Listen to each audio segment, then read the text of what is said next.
Sherry, it's clear you're committed to making a difference in advocacy for the long haul, and you've been an NAR Federal Political Coordinator, an FPC, to members of Congress from 1994 to today, right? Yes, that's correct. As an NAR FPC, I developed a great relationship with Congressman Cliff Stearns of Florida. I wanted him to know that as an FPC, we are the source of all things real estate. And when he took a vote on the floor, I wanted my phone to ring before he took that vote. I wanted him to know that the realtor is the connection to the homeowner. And for 23 years, Congressman Stearns and I worked together to connect our community to Capitol Hill. And since then, I've had the opportunity to work with Senator Bill Nelson as his FPC, because realtors work both sides of the aisle. With more on just how effective Sherry is in working with legislators, here's 2003 NAR President Kathy Whatley. Thanks, Bob. As a state director for Florida Realtors, I'm here to tell you why Florida Realtors endorses Sherry Meadows for NAR First Vice President for 2019. Sherry captures lawmakers' attention after other groups haven't been able to succeed. She has a subtle way of delivery that exudes confidence.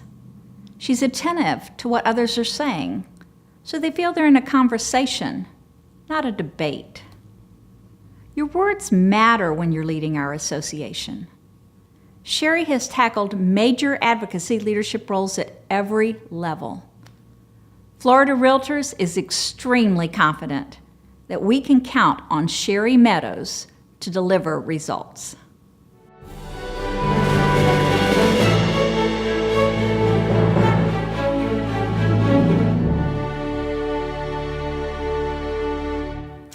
Now, you served as NAR RPMIC Federal Political Coordinator Work Group Chair. Wow, that's a mouthful. And I understand you created policies and guidelines that are still in use today. I'm very proud of that. And that was back in 2010. But it was back in the 90s that I was appointed as a Federal Political Coordinator. We call that an FPC. And through those experiences, it was an opportunity to serve as the Realtor Party Political Involvement Committee Chair. As chair, I felt accountable for the FPCs and that they needed to deliver results. And if they didn't deliver results, they needed to be accountable. So we created the 3-strike rule. That means that the FPCs need to file their field reports, they need to attend their meetings, and they need to do 100% of their calls for action. And they got a strike for each one that they didn't do. So that was the 3-strike rule.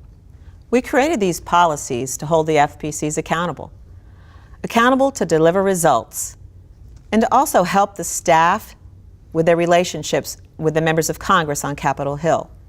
We still use these policies and the 3-strike rule to educate, train, and hold our FPCs accountable.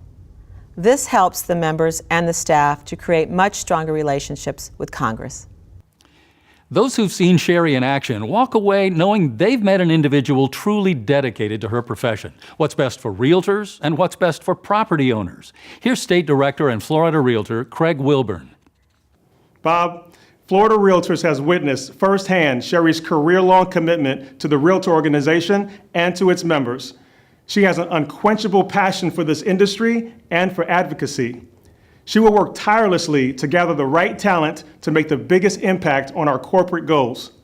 With her impressive advocacy resume, Florida Realtors fully endorses Sherry Meadows as the candidate of choice for 2019 NAR First Vice President. Sherry is a fighter.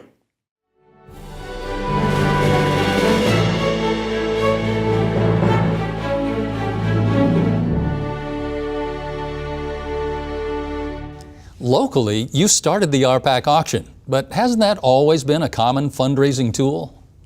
I'm not sure what was going on in the country prior to 1994, but the Ocala-Marion County Association of Realtors had never met goal prior to that.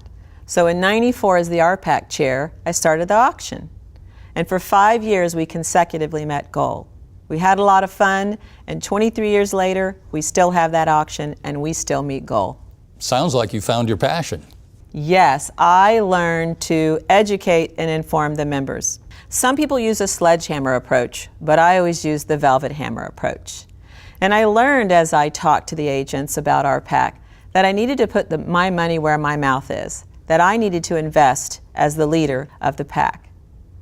So for over 20 years, I've given to RPAC and recently was inducted into the Hall of Fame. What is the Hall of Fame?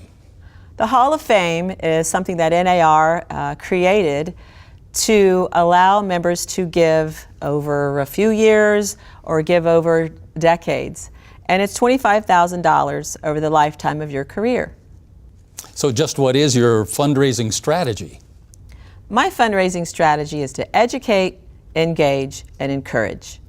Not intimidation, but to inform our agents just what RPAC does for them. That we should research the candidates, find whether candidates are electable, if they're realtor champions, and educate those agents that sometimes these are pocketbook issues that impacts their bottom line. Sometimes they're issues that negatively impact the community, such as regulation and development costs. It increases the prices of homes. There are barriers to housing.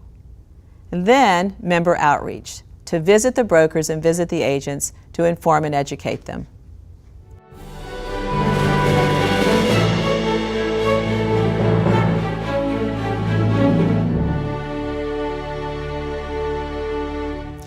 When were you an RPAC trustee? For 6 years, from the year 2000 to 2005. I chaired the RPAC trustees in 2004 for President Russell Grooms. We wanted to influence policy in Tallahassee, increase the leverage in the halls of Tallahassee, and help drive policy that was good for all Floridians. We made sweeping changes that year. We expanded the political action committees, and we expanded the funding of parties. Long term, it worked. When faced with issues, lobbyists come to us to start the dialogue on issues. The realtor community also at that time began a dialogue of not funding the incumbent that might be offensive to housing, but support the challenger. So tell me what it was like to serve as Vice President of Government Affairs for the National Association of Realtors. I was so proud to have the opportunity to serve as the Vice President of Government Affairs for NAR. And just like we did in Florida, we took some chances last year. We challenged the RPAC trustees to look at the incumbents that were insensitive to housing and to perhaps find a challenger that was a realtor champion and support them. And they took that challenge. We sent a loud message through the halls of Washington, D.C., that if you're a candidate that's a realtor champion, the realtors would be there to support you. So we supported candidate Josh Gottheimer, and he won that election for U.S. Representative.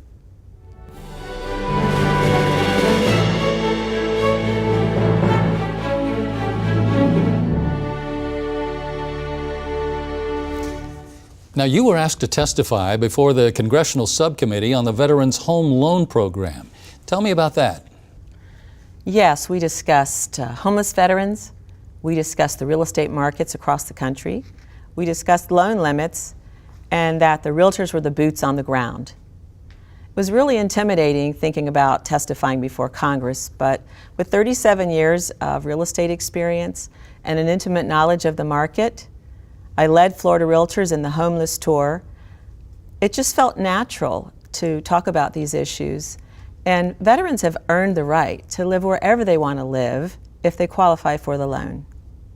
So I studied the subcommittee members, I studied their passions, and I delivered the oral testimony about removing loan limits, about adding some renovation clauses, and omitting the closing costs.